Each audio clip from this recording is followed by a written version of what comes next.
Pēdējo gadu laikā pasaulē ir novērojama īpaša eksponenciāla zaļās enerģētikas izaugsme.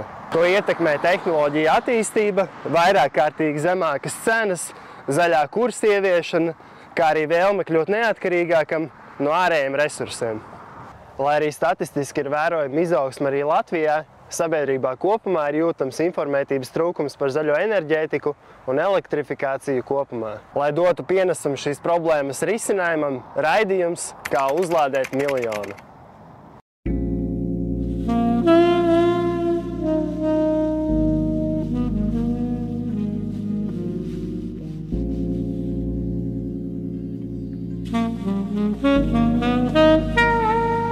Tā iesākumā es vēlējos pateikties, ka piekritāt sarunai. Paldies par jūsu aktivitāti fórumos, paldies par dalību YouTube, ka dalaties ar šo visu informāciju.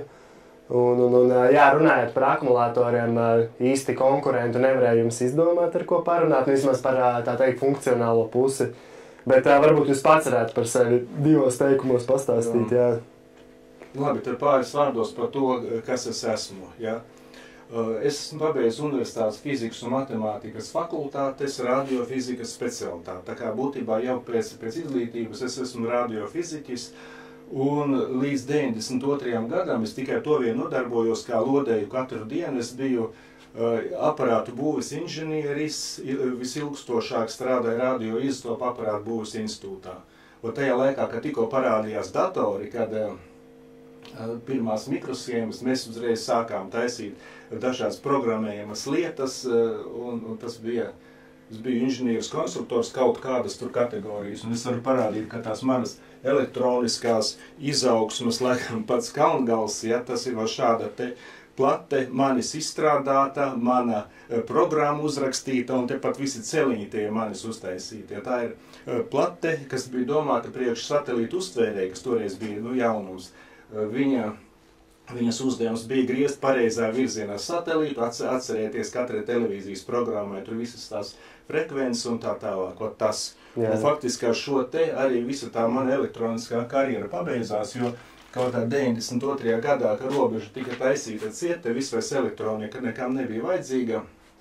No 92. gada es pārgāju jau strādāt tikai kā programmētājs. Un tagad, kad sāku saņemt pensiju, parādījās papildus līdzekļi, un iegribējās atkal atgriezties pie vecajiem tiem jaunības dienas hobijiem. Kā bija tā mana izaugsme? Ka sākumā es izdomāju, ka es gribu uztaisīt tādu kā off-grid sistēmu priekš internetā, visām interneta lietām, priekš rūteriem un video novērošanas. Es uz bēniņiem uzliku svina akumulatorus un saules paneļus un tā tālāk, bet tad es sapratu, ka tā nav pareizā, nav īstā lieta, jo svina akumulatori, viņi īsti nav paredzēti tādai, saules aparatūrai. Jo svina akumulatorim īstenībā vajadzīgs, lai viņu uzlādētu, vai kāds 20 stundas. Viņu sākumā tur jālādē, ir noteikts grafiks, kādā veidā tā uzlādē jānotiek, bet saules sistēmas gadījumā, piemēram, diena visu laiku apmākusies, parādās saule, un kādu stundu ir saule, mēs it kā varētu kādu 100 ampērus dot iekšā akumulatorā, un viss, ja. Litie akumulatoru gadījumā mēs varam to darīt, svina akumulatoru gadījumā mēs nevaram to darīt. Viņam vajag tā kā nepārtraukti? Viņam vajag pēc noteiktas līnijas, vajag sākumā laikam tur vairāk, pēc tam mazāk, un tā tālāk. Tad svina akumulatoru trūkums ir tas, ka, ja, piemēram, tas ir kāds 100 ampērstundu akumulators, īstenībā mēs viņu varam izlādēt līdz kādai 50%. Tad faktiski sanāk, ka tā 100 ampērstundu akumulatora, viņa liederīgai tā darbība ir 50 ampērstundas. Bet, ja mēs blakām noliekam 50 ampērstundu litiju akumulatoru, kuru var izlādēt līdz kādiem 10%, tad faktiski sanāk, ka 50 ampērstundu litiju akumulators vai 100 ampērstundu svina akumulators, tas apmēram viens un tas pats sanāk pēc tās viņa liederības. Un vēl par drošību runājot, manuprāt, nav īsti pareizi tās viedoklis, ka svina akumulators ir drošs.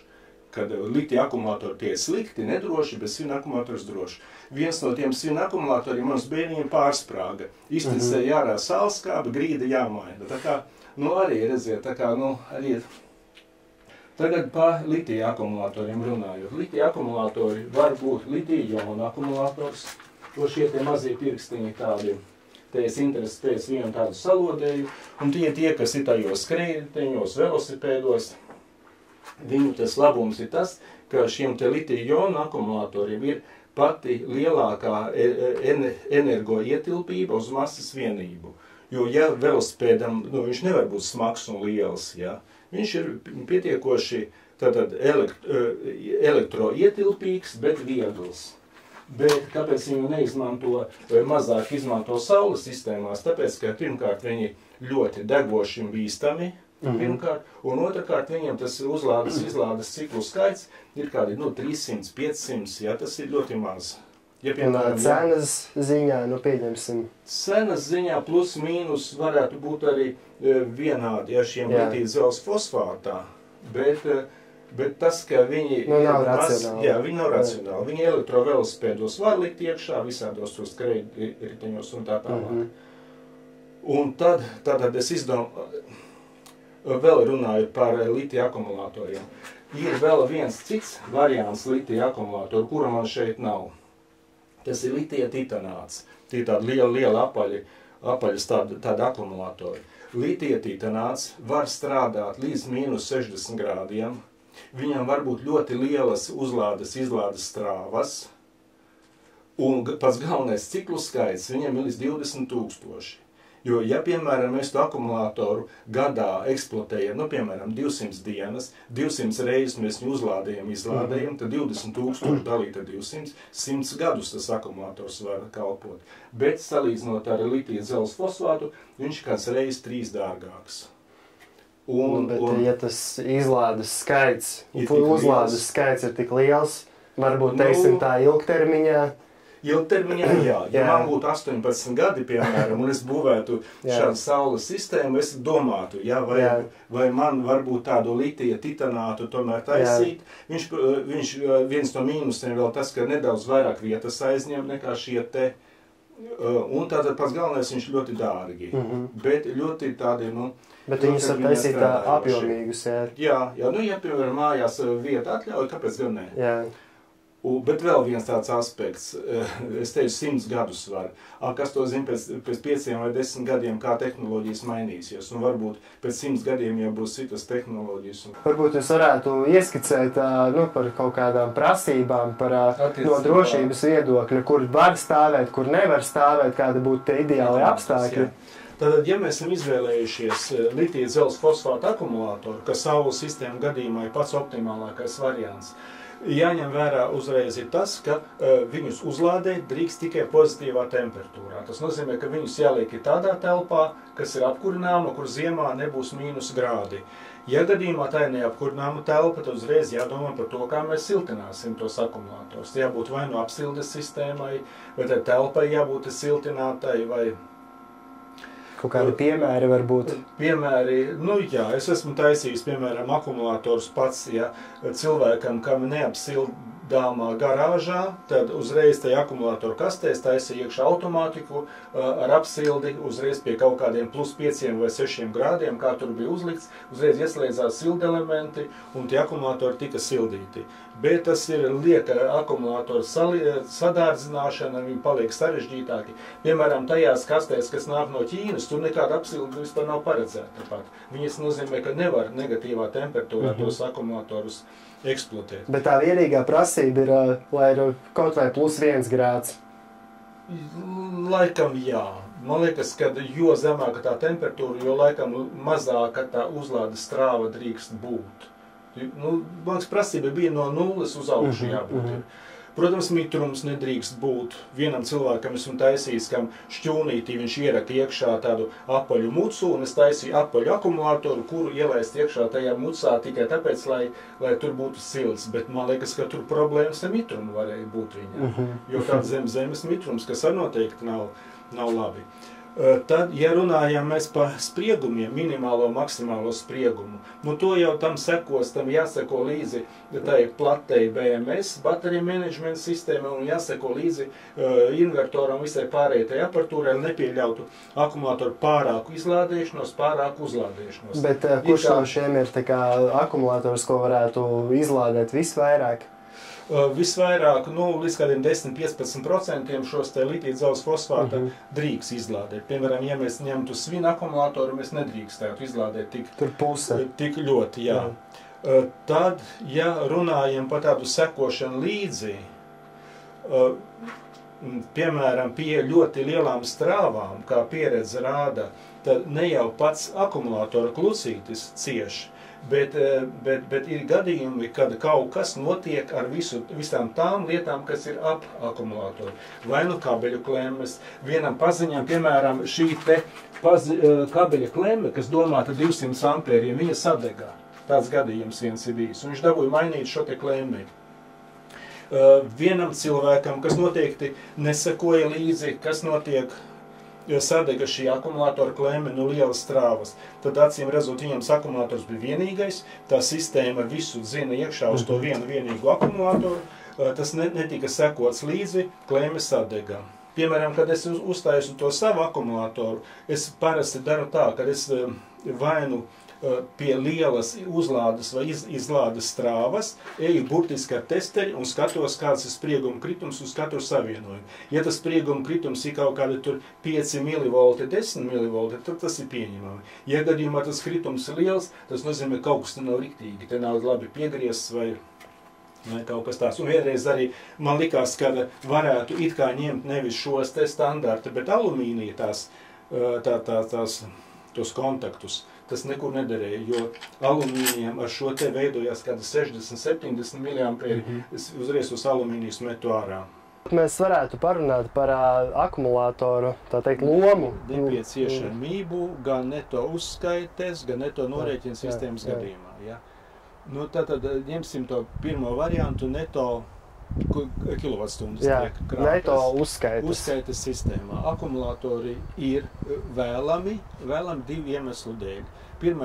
Otrais iemesls būs tāds, kas naudiskā izteiksmē, bet pirmais variants ir, piemēram, es no marta līdz kādam oktobrim no sadales tīkla neņemu neko, bet es tikai dodu projām sadales tīklā. Tā ir absolūta drošība, neatkarība no sadales tīkla, neatkarību naudas izteiksmē izrēķināt nevar, bet tādā finansiālā ziņā tas, ka es naktī vai lietainā laikā neņemu savu lēto elektrību no sadales tīklā, bet ņemu no akumulātora, jo arī akumulātora cenu jārēķina, jo viņiem ir noteikts tas uzlādes skaits, un viņiem ir cena, tā kā arī var sarēķināt akumulātoram, cik maksā viena izlāde.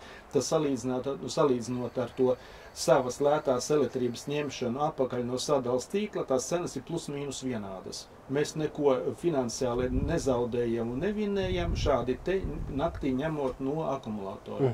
Bet, var teikt, tā naudas maksāšanas tā bilance bišķiņ savādāk. Akumulātoru gadījumu es samaksāju uzreiz pa akumulātoru, un toties daudzus gadus es nemaksāju par savas lētās elektrības ņemšanu apakaļ no sadales tīkla. Ja akumulātoru cilvēks nepērk, tad viņš to pašu summu samaksā daudzu gadu garumā par to elektrības ņemšanu apakaļ no sadales tīkla. Tātad tas pirmais punkts būtu neatkarība un drošība, ka mēs no sadales tīkla varam neņemt neko, bet varam tikai dot prom uz sadales tīklu. Otrs gadījums, otrs iemesls akumulātoru izmantošanai būtu tas, ka izmantojot akumulātoru sistēmu, mēs varam pielikt klāt saules paneļus daudz lielākus nekā tos 11 vai 12 kW. Un rezultātā mēs varam iegūt daudz lielākus uzkrājumus neto nekā tad, ja ir klasiskā variantā bez akumulātora, ja saules paneļi pieslēgti pie invertora, saules paneļu skaits lielāks nevar būt nekā viņš var būt, ja? Un tas uzkrājums būs tāds. Viņš dzēšās kaut kādā momentā, vai viņam ir tā robeža? Robeža, jā, un mēs vairāk nevaram ielaist sadales tīklā nekā 11,1 kW. Bet, ja ir akumulātori, mēs varam saules paneļu salikt ļoti daudz, tādā gadījumā gandrīz cik gribam, tādā gadījumā tas saules paneļu daudzums un jauda būs atkarīga no akumulātoru ietilpības. Jo vairāk mēs gribēsim papildus pielikt saules paneļus, jo vairāk vajag akumulātorus. Un jo vairāk tātad akumulātoru un saules paneļu, jo lielāks mums var izveidoties tas neto uzkrājums. Tas ir tajā pirmajā gadījumā, kad mēs uzkrājam kilovatstundas. Bet otrajā gadījumā, ja mums jāsako pēc tirgus cenas, tad tā dzīvošana bez akumulātora, man liekas, tāda ļoti, ļoti dīvaina, jo elektrība tad dienā, kad spīd saule, cena ir mazā, un tad, kad elektrība lēta no rīta, saule vēl neražo, un vakarā viņa jau neražo, tad te ļoti prasās akumulātori. Ja tur bez mazā jāpacenšas ir speciāli tērēt kaut ko tajā momentā.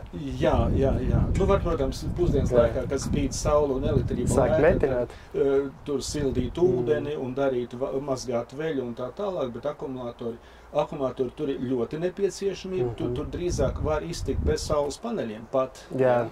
Bet akumulātori ir vajadzīgi. Un to akumulātoru ietilpību, kā jau mēs iepriekš runājām, var, sarēķināt, cik viņa var būt. Un to nosaka tas, ka mums ir 11,1 kW tas pieslēgums. Mēs nevaram vairāk izdot ārā uz sadales tīklu kā šos te 11, noapaļosim 10 kW. Un ja no rīta, piemēram, dārgā elektrība ir kādas, 4 stundas, tas nozīmē, ka mums ir jāvar uzglabāt 40 kWh, ko ielaist no rīta sadales tīklā. Un no šeit savukārt izriet, kad akumulātoru mums vajag nevis 40 kWh, bet vairāk, kā rezervi.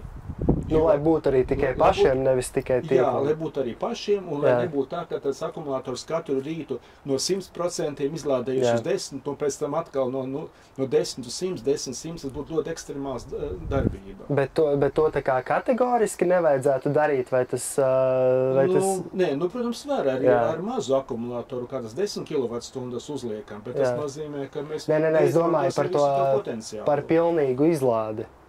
Ne gluži par pilnīgu, bet, tā kā... 10-15%, jā. Tas nav vēlams, jā. Labāk, daudz drošāk ir, piemēram, viņu izlādēt daudz mazāk, no kādiem 90%, pieņemsim līdz 50%, jā, piemēram. Jo es domāju, kā tiek rēķināts tas izlāžu skaits? Vai viņš tiek rēķināts tādā veidā, ka mēs viņu izmantojam maksimāli? Es nezinu, kā uzskaita. Katrs tas BMS, viņš uzskaita to ciklu skaitu. To arī var monitorēt? To var redzēt, jā. Bet viņš uzskaitīs par katru vai par katru to pilno? Nezinu, kā tas algoritms uztaisīts. Jo vai viņš uzskaitīs, ka no 100% līdz kaut kādiem tukšam gandrīz vai 10-15%.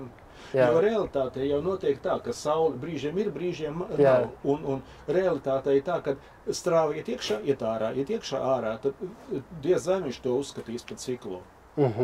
Cikls laikam tas ir tieši tā.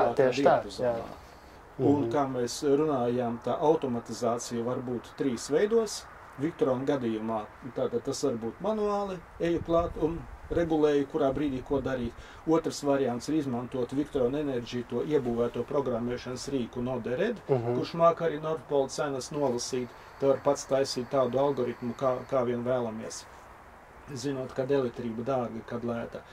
Bet var arī neko daudz nezinot, vienkārši ieķeksēt režīmu, ka mēs strādāsim pēc dinamika ESS. Tāds režīms ir norādot tikai to, ka mēs izmantojam Nordpola cenas, mēs esam Latvijā, akumulātoru ietilpība ir tāda, un tādā gadījumā tā sistēma jau pati visu rēķina, kurā brīdī ko darīt. Un ja mēs esam ieķeksējuši to dinamika ESS režīmu, tad viņam ir virsroka, virs manuālis neko vairs nevar izdarīt, un Node-RED tam algoritmam arī neko neklausē viņš. Tad es manuāli tur var regulēt, neregulēt, bet tas algoritms pārņem to virsroku. Viņš jau tur atdos jau pa maksimumam. Jā. Nu, viņš skatīsies uz peļņu. Tādā gadījumā naktī šis algoritms jau zina, ka jāņem no sadales tīkla, akumulātori jāpielādē pilni, un no rīta viņš zina, kad jādzen ārā uz sadales tīkla, ap kādiem 10, 11, tā akumulātori galīgi tukši gandrīz un tad pa dienu vai nu mēs no saules uzpildām viņus, vai nu atkal ņemam no sadales tīkla. Tas viss jau automātiski. Un tad jau jāsāk rēķināt tur. Teiksim, no saules, mums it kā ir tā peļņa, ir procentuāli neizmērojama, nu viņi ir tik, cik pa nodošanas cenu, bet ja mēs ņemam no tīkla un atdodam, tad jau viņi ir, tik reizes dārgāka. Tā peļņa veidojas no cik reizes lētāk mēs esam viņu paņēmuši. Tur var mēģināt rēķināt, es nekad to rēķināt neesmu. Man vienkārši interesanti, tīri hobija līmenī. Cik sen ir tā trešā feature? Nesen viņa parādījās, pusgadu apakaļ. Bet Latvijā viņa pusgadu apakaļ parādījās? Victron sistēmā. Jo es skatījos, tie invertori, kuriem es strādāju, Solis, viņiem webinārs par šo bija jau 22. gadā, laikam. Vispirms viņam parādījās tas Nodered, tas kādu gadu pusotra gadu apakaļ, kad iespējams pats veidot algoritmu, liekot tos klucīšus vienā aiz otra un domājot algoritmu, kurā brīdī ko darīt. Kādu, pusotru gadu apakaļ. Un, man liekas, kādu pusgadu apakaļ parādījās tas pilnīgi automātiskais Dynamic ESS. Un es zinu, esmu redzējis YouTube, kad Latvijas firma viena, es aizmirsu, kā viņi savus tieši par šo te režīmu stāstīja. Es domāju, ka viņi runā tieši par šo te Dynamic ESS Victron aparatūrai. Tur nebija tas uzvārdus. Tur negāja runa par to, kad uzstādi šo te sistēmu un pelni 400% dienā. Nezinu. Okay. Un, manuprāt, bija YouTube kaut kur viens video, kur intervēja vienu igauni. Un cilvēki nepelnīti, viņu tur sliktas atsauksmes bijuši par šo te interviju. Bet īstenībā tas cilvēks tieši par šo te sistēmu runāja arī, kad automātiski var, tā sekošana bieži senai var notikt automātiski. Kāpēc slikti runāja par to? Tāpēc, ka dikti gudri runāja, jo, ja cilvēks nesaprot to lietu, viņš nesaprot, tāpēc, kad kaut kāds igaunis, kaut kāds pārgudrinieks un nesaprotot, nezinot, neiedziļinoties tajā lietas būtībā. Jo man liekas, ka daudz negatīvu komentāru. Jo idejiski tas jau nav nekas jauns. Tas ir ar to nodarbojas, jau nezinu, pirms vairākiem 100 gadiem. Tā ir vienkārši parastākā spekulācija. Tikai nezinu, jebkāda finanšu aktīva vietā te ir elektroenerģija. Mēs gan Facebookā, gan mūsu WhatsApp grupā par to esam krustām šķērsām sen jau runājuši. Man tieši šis arī ļoti ieinteresē, tāpēc es arī sāku pētīt no tehniskās puses dažādus tos risinājumus un veidus. Es nezinu, kā tas notiktu citu aparatūru gadījumā. Tā Victron Energy tas ļoti vienkārši. Nē, visur jau. Ieķeksēja, ka mēs gribam automātiski sekot tirgus senai un viss notiek. Norādam tikai vajadzīgos parametrus un viss notiekās.